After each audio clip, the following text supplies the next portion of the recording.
ఇక single bid వచ్చినా సరే ఆమోదించేసేలా రాష్ట్ర ప్రభుత్వం నిర్ణయం, అయిన వారికి అప్పనంగా కట్టబెట్టేసేదానికి పూనుకున్నటువంటి తీరు.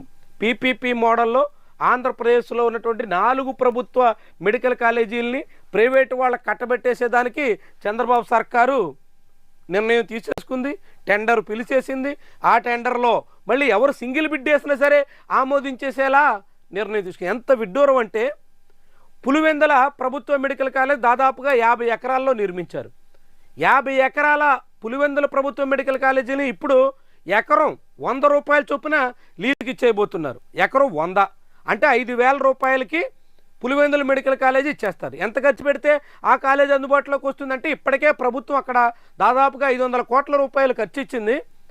ఇప్పుడు ఇంకొక 150 కోట్ల రూపాయలు ఖర్చు చేస్తే 650 పడకల ఆసుపత్రి, దాదాపు 150 సీట్లతో అండర్ గ్రాడ్యుయేషను, 25 సీట్లతో పోస్ట్ గ్రాడ్యుయేషను, ఇవన్నీ అందుబాటులోకి వస్తాయి.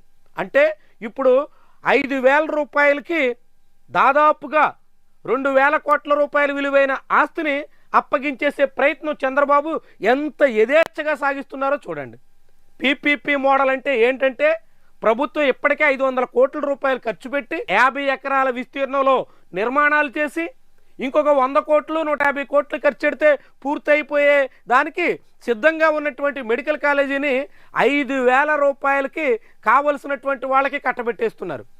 ఆ తర్వాత ఏమవుద్దంటే, మొత్తం 650 పడకల ఆసుపత్రి నిర్మిస్తే 650 పడకల్లో మళ్ళీ వాటన్నిటికీ ఆరోగ్యశ్రీ వర్తించేలా పెడతారు. 1/3 అంటే 250 సీట్లను వాళ్ళు నచ్చినటువంటి ఫీజులతో వసూలు చేసుకోవచ్చు. అంటే ప్రైవేటు వాళ్ళు దర్జాగా జనాల నుంచి దోచుకోవడానికి 1 ఏడాది 2 ఏళ్ళు కాదు, మళ్ళీ 30 ఏళ్ల పాటు దోచుకునేదానికి చంద్రబాబు సర్కారు పళ్ళెంలో పెట్టి ఆరత కర్పూరంలాగా ఎట్లా అందించేస్తుందో చూడండి. ఏ రీతిన ఎంత యథేచ్ఛగా సాగుతుందో ఇదొక ఉదంతం మనకి చాటుతోంది.